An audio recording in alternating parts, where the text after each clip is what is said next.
You're listening to Cards to the Moon, a podcast about trading cards from both a collector and investor perspective.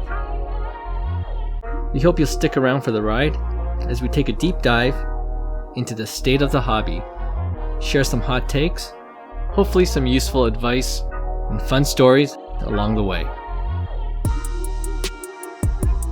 Hey guys, welcome to another Friday edition of Cards to the Moon. This is Clark from 5 Card Guys on Instagram and 5cardguys.com.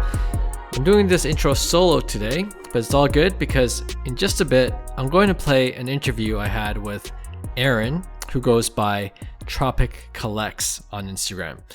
You'll see he offers a more unique perspective on the hobby than any of our previous guests, just by virtue of his age being 15 years old.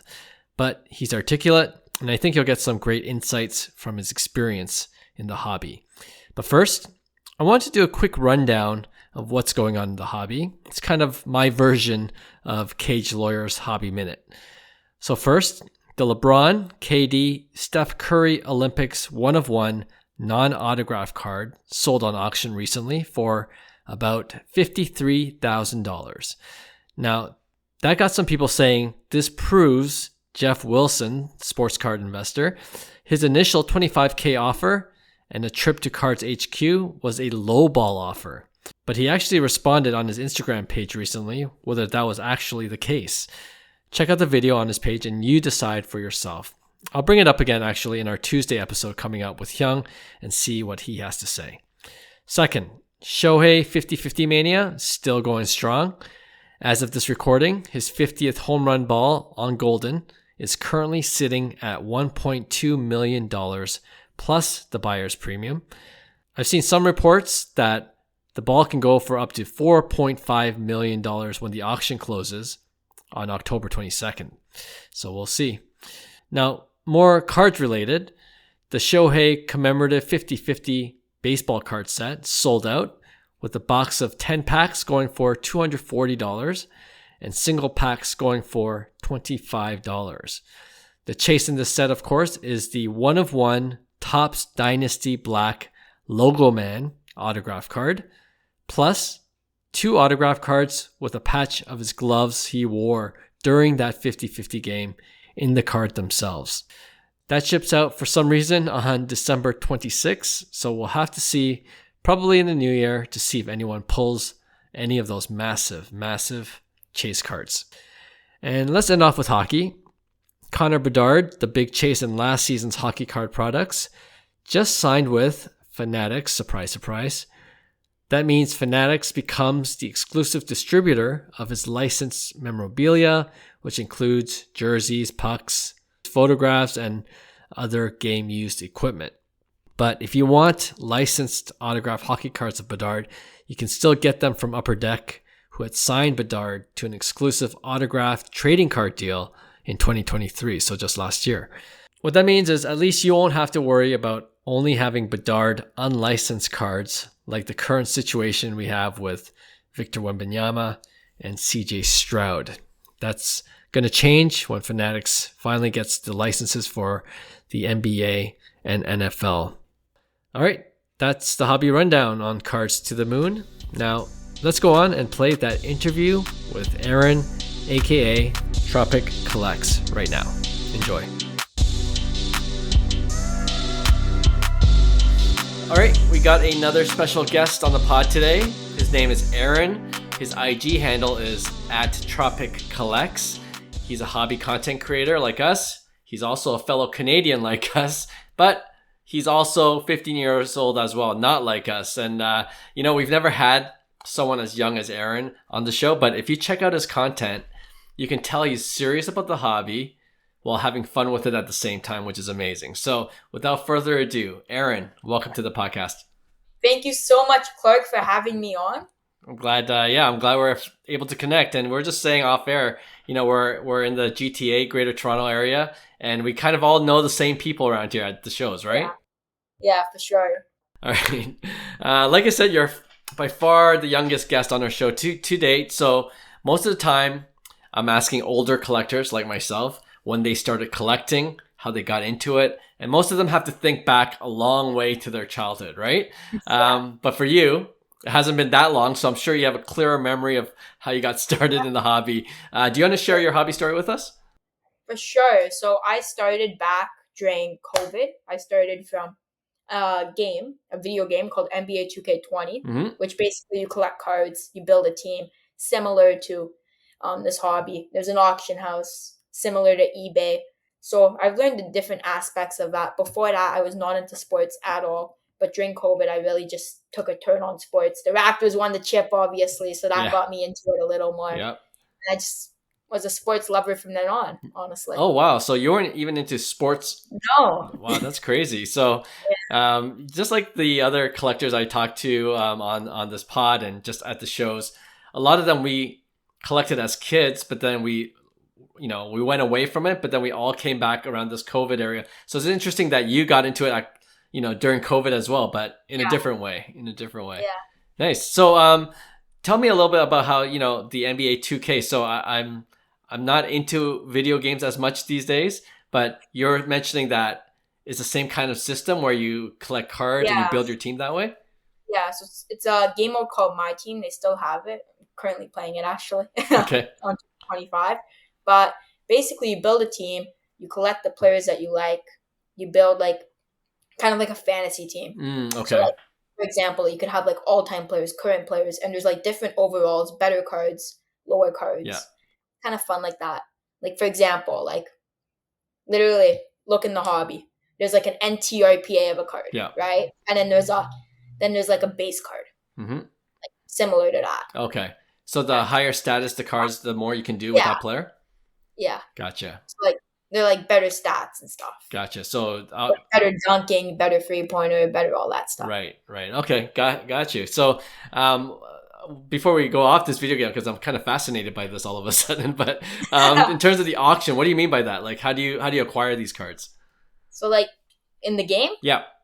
Okay. So you just go on the auction house, you just filter how you would on eBay kind of. Yeah. And then you just see the bids, you see buy nows. Similar to eBay, honestly. Okay. It's a community-driven market. Oh, so yeah. So instead of digital cards, really, I see how it's transferable now. Okay. Yeah, kind of just translated. Yeah. Gotcha. But I still play that. Nice. So is basketball your number one sport? Is that what you're... Yeah, 100%. Okay. So I want to ask you, what cards do you like to collect right now? Okay, so currently I'm trying to collect Hall of Famer rookies. Mm-hmm. I'm trying to complete the entire Hall of Fame of rookies. And also my PC player. Yeah. I know this isn't really a card. Is Delano Banton. I have a signed basketball. Oh, okay, nice. I met Delano in person. He's a super nice guy. Yeah. Ever since he got drafted, honestly, I've just been a fan. I don't know why. He's tall, I guess. like most basketball players, but yeah. Yeah. No, but he's 6'8". He's a 6'8" point guard. Yeah, he's pretty tall. Nice. Yeah. You know what? That's I'm gonna ask. He played for the Raptors, so. Plays for the Raptors, hometown Raptors, of course. Yeah. I have a From couple. Toronto. I was gonna ask you a couple more questions about different athletes you met, but I'll save that for just at the end of the interview. For sure. But I want to ask you first. Like you're saying, these, there are so many things you can do for entertainment, especially online. You're just mentioning that you're into video games and so many different hobbies you can get into. So what was it about sports cards that really grabbed your attention and interest, making that shift to physical cards? For sure. So honestly, the rarity of some of the cards, Mm-hmm. you could find one, I know I really don't collect this anymore, honestly, but you could find one of ones. You could find autos. Yeah. But what really spoke to me was cards before I was even born. Yeah. Having the sense. I was born in 2009. Right. Having the sense of this card is older than my parents, older than me. Mm-hmm. Wow. I'm mind blown. Yeah. And this guy was crazy. He was averaging 30 points or whatever in his time. Nice. So that's how I really see it. And I've learned these players from 2K and their cards. So yeah, that kind of translated and helped me out. Nice. That extra connection for sure. Was were any of your parents into card collecting or not really? My mom's boyfriend was kind of into card collecting when he was younger. Yeah. And just like me, he plays the game with me. So he was kind of teaching me about all the different players and stuff. And then eventually went to like my first card shop, Mm-hmm. and then he told me buy the rookie cards, buy that. So I ended up picking the late great Dikembe Mutombo, who just died, Yes. unfortunately. Yeah. I ended up picking a couple Shaq cards up, some cool stuff for my collection back then. I still have those cards. Okay. And you mentioned that you only started during COVID, so like that's only 3 years or so, right? Yeah. And how big's your Yes. collection now? Did you really get deep into it, or? Yeah, it's huge. I have the full set of 86 Flair. No way. Okay. Yeah. Nice. I have lots of 69 tops. I love that set Yeah. of Kareem, all those guys. I have a lot of cards, honestly. My Delano Banton PC is huge. Okay. I see some, yeah, for people Yeah. that are listening to the podcast, you can see it in the background of our StreamYard call. But yeah, no, were you always like, when you got into cards, you're like, I'm going to collect Hall of Famers, like old players that, Oh, you know, played way before I was born. Like that was your thing right from the start? no, No. not at all. Okay. How did? From the start, I was just collecting players which I thought were good investments. Okay. So it kind of honestly plummeted a little. like who? Like Jaw. hey, he's gonna make a comeback this season. Yeah, he's gonna make a comeback. I'm still very believable in him, but like I sold him at the right time. Okay, good. I'd say like I sold him right after the gun incident. He came back right before he got injured. Yes. Perfect timing on those. So I made my money back on those. But like my first like actual graded card would be this Luka Doncic. Beauty. Oops. Yeah. PSA 9. I love Luka. Like it's an iconic card. Yeah. And like Luka's obviously a superstar in the league. Mm-hmm. Yeah. Probably top 5 in the league currently. Agree. I have a Luka Contenders Optic blue refractor auto. So yeah, I'm a big Luka fan. All right. So yeah, how did you get from collecting, you know, guys you think would make good investments to Hall of Famers? I want to hear about that. Honestly, it was a mix between like talking to a lot of people, like sluggers and like all these different people and hearing their perspectives on the hobby. And then I realized that like this like stuff that they're printing now, will it be worth as much in 40, 50 years from now? Yeah. And my answer is probably not, because they're printing over 1 million of these cards. Yeah, no, that's true. Although they're amazing players, just the print run is insane. Even the one-of-ones. How many one-of-ones are in a product? At least 10 to 12. Yeah. Nowadays, yeah, for sure. Yeah. No, that's back then they just had a certain print run. They had no parallels, none of that. Yeah. So that's what really got me into it, is the rarity, honestly. Nice. No, that's yeah. ROI. You're wise beyond your years already. So one of the things we always talk about on the podcast and with other collectors is like this, you know, how much of you is would you say you're a collector and how much of you are an investor? And I can already sense that you're kind of both. But how you know, what would you say you are in terms of collecting and investing? Honestly, first I'd say I'm a collector. Okay. I've invested probably thousands of dollars into Delano Banton. Yeah, right. Yeah, that's a good PC. Yeah, it's a fun PC. I have the biggest Delano Banton collection in the world, apparently, according to everyone. Nice. Which I actually believe. Yeah. Because I'm constantly trying to buy more and more and more. I love it. Because, you know, when you have like a guy like Banton, no disrespect to Banton, but he's not like Luka Doncic. He's affordable to collect to acquire more of his cards, right? Mm-hmm. All right. Now he's on the Blazers too, so right. Who knows? He could actually play amazing. Yeah, that's true. Last season he averaged 14 points as soon as he got traded from the Celtics to the Blazers. So yeah, absolutely. You never know. Yep. Yeah, for sure. You know, a lot of people say like we got to get the youth more involved in the hobby for the hobby to grow and to be more sustainable, right? So who better to ask than a young collector like yourself? What would you like to see more of in the hobby, and how would you try to get more of your peers or your friends into the hobby that aren't into it right now? Okay. Good question. So I would like to see more, as you said, youth in the hobby. Mm-hmm. I believe that is the future of the hobby. And if we have all these old adults, no disrespect to the adults, obviously, the hobby, then how's the hobby going to grow?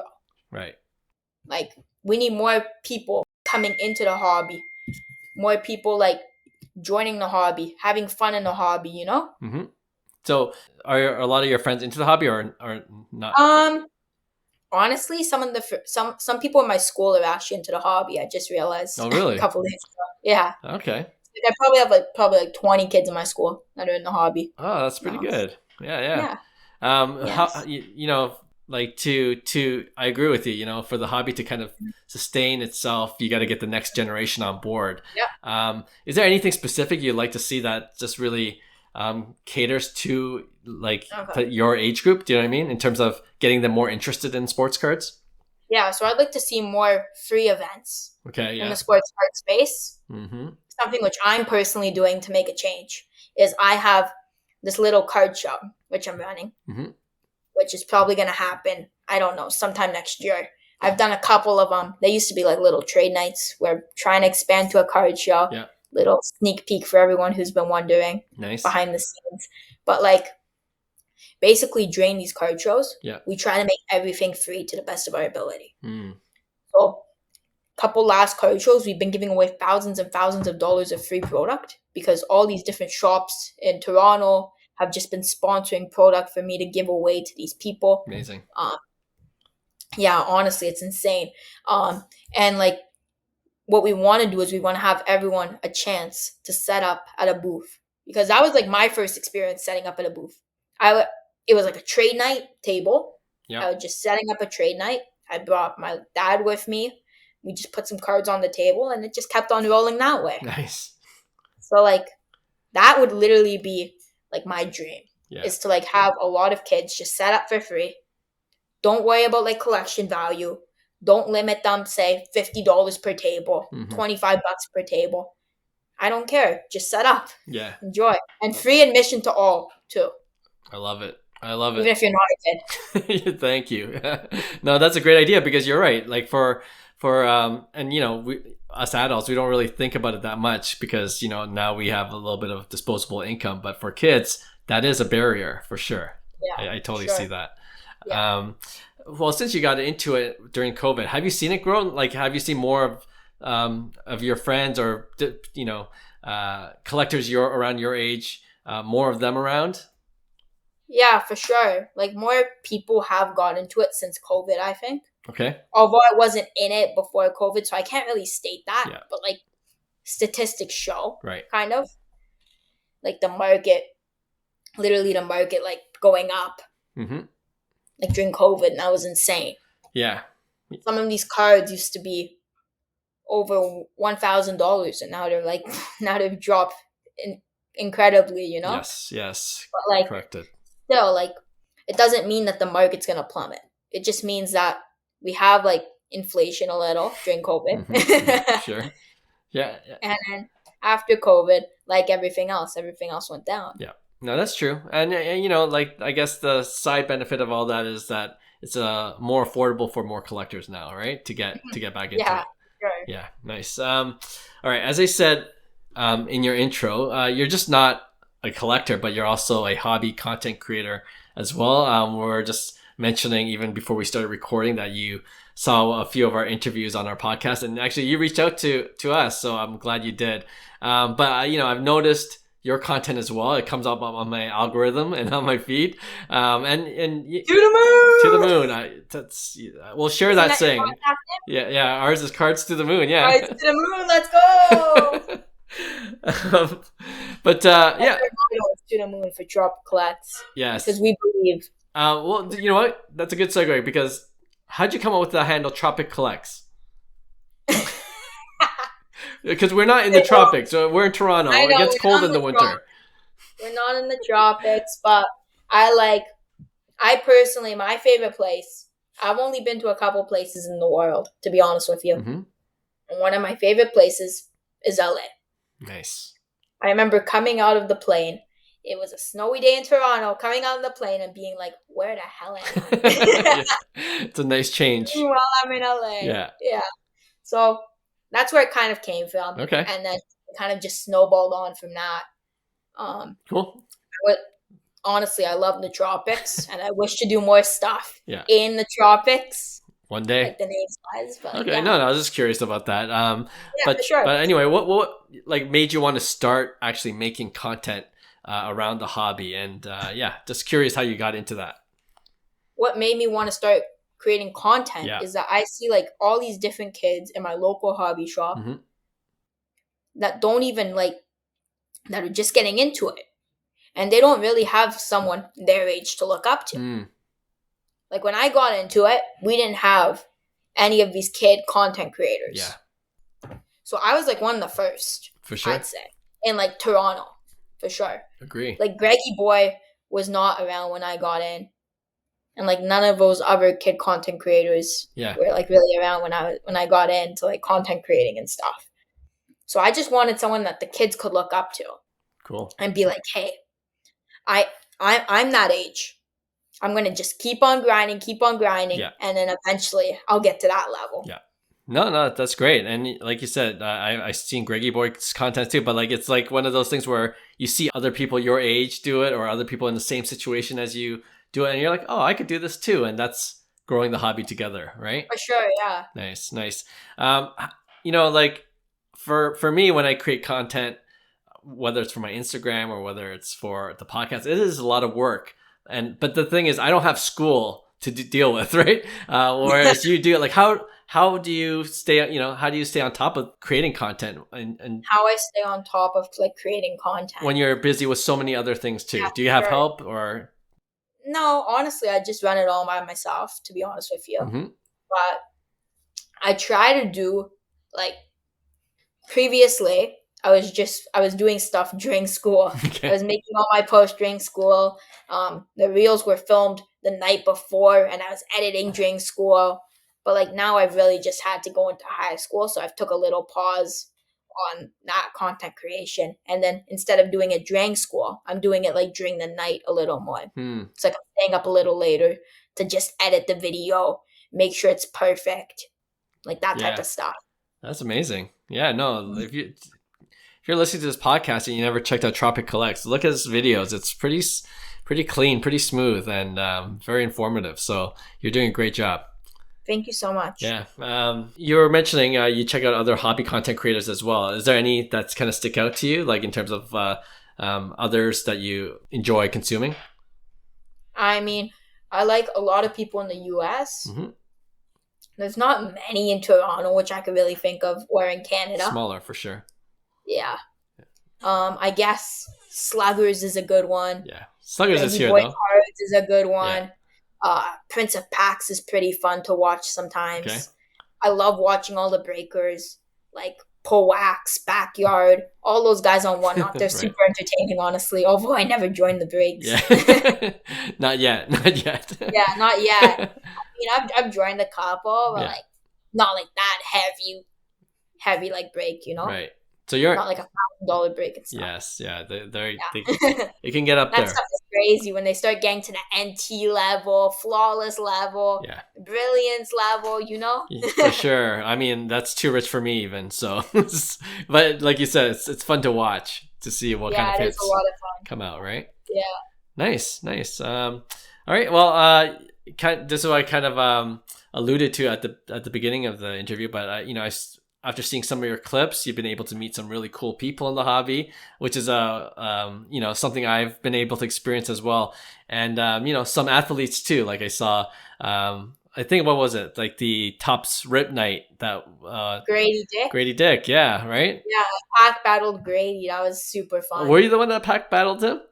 Yeah. Oh, nice. So who won that battle? He won. Oh, you won. Okay. He was super chill about it. He let me keep the cards and stuff, so I wasn't nice. I wasn't too bad. Any others that you're really excited to meet since you started doing content for the hobby? Yeah, honestly, Delano's always been my dream to meet. This past summer, I actually had the chance to go meet him.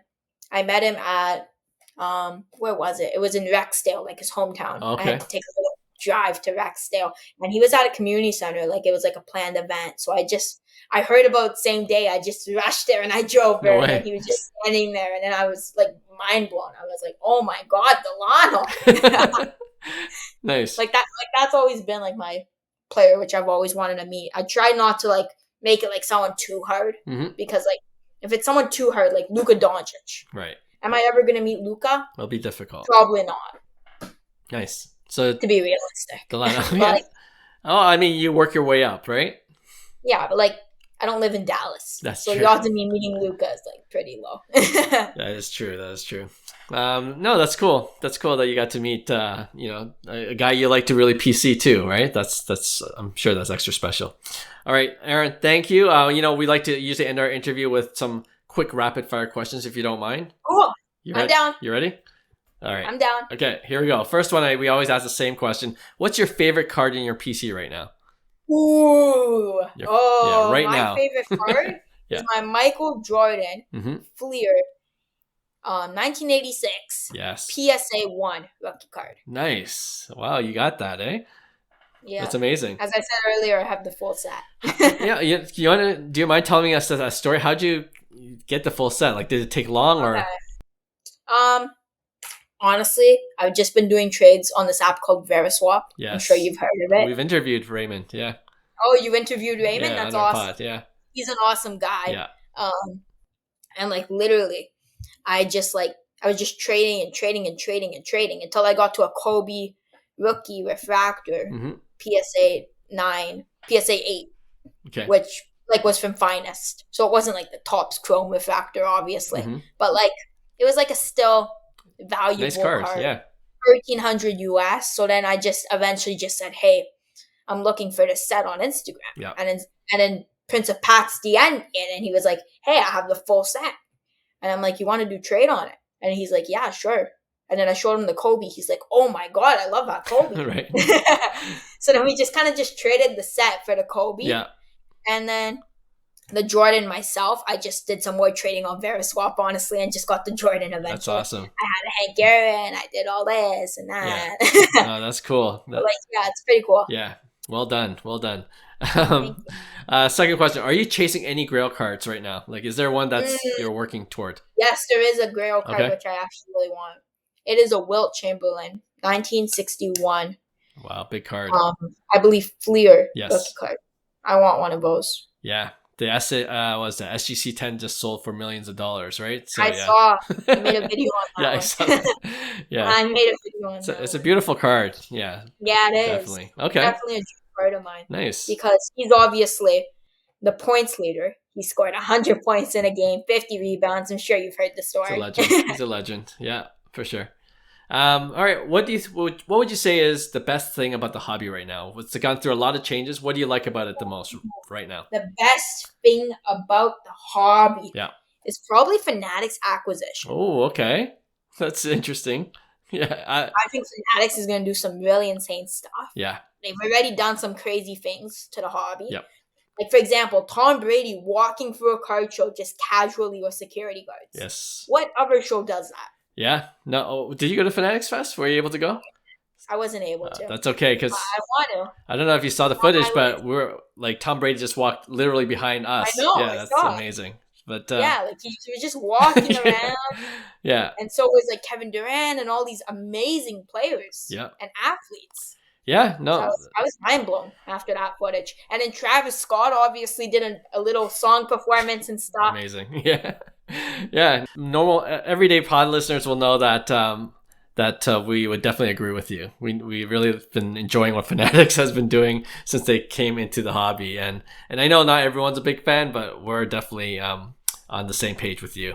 All right, a couple more. How many card shows have you gone to, and which one is your favorite? Oh, too many to count.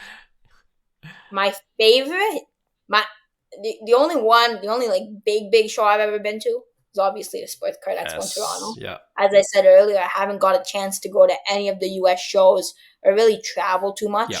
But I hope to do more next year. I hope to go to the National. I hope to go to all these different shows, Burbank, all this stuff. Yeah. Okay. So you should be able to see me there. Cool. I know you're. I know you're definitely active with the local shows. So yeah, that's yeah. Definitely. I tried going to like all the local shows in Toronto. Yeah. To the best of my ability. I tried going like every week to a card show. Yeah, no, and I could tell by the content you shoot at like even the CSC, like all the and the expo's coming up soon. So, so yeah, we'll probably see you there. We always go to the expo every year as well, of course. Whoa. Yeah. Last one. I love asking this to our American friends because most of our podcast guests are from the States. But for you, who's your favorite Canadian athlete and why? Who's my favorite Canadian athlete? What are your favorites? It doesn't have to be the favorite, but like... My favorite Canadian athlete. Well, I would say Wayne Gretzky. Okay. But I'm not a hockey fan. So the only Canadian player that actually comes to mind to me is probably Shea. Yes. Amazing player. Shea has that lanky, janky play style. It's insane. He goes from like very slow dribbles to a fast dribble into a fast break layup. It's super exciting to watch him play. Yeah. Awesome answer. I'm always looking for a Shea Gilgeous card to collect, to nice rookie auto. That's on my watch list all the time. Great choice. Yeah. Aaron, once again, appreciate your time, and I love listening to your stories. Like, I didn't know going into this interview, I had not a lot, of information about you, but I'm glad we connected. And like I said, let's definitely connect at the expo, and have a good time there. Look forward to meeting you, Clyde. All right. Thanks, Aaron. Thank you. Hey, thanks for listening to Cards to the Moon. We'd really appreciate you subscribing to our podcast wherever you listen to your podcasts. And you can also connect with each of us on Instagram at 5cardguys, or you can follow Hyung at Integrity Sports Cards, or John at TradeU at Recess. You can also check us out at 5cardguys.com. Thanks again, and hope to connect soon.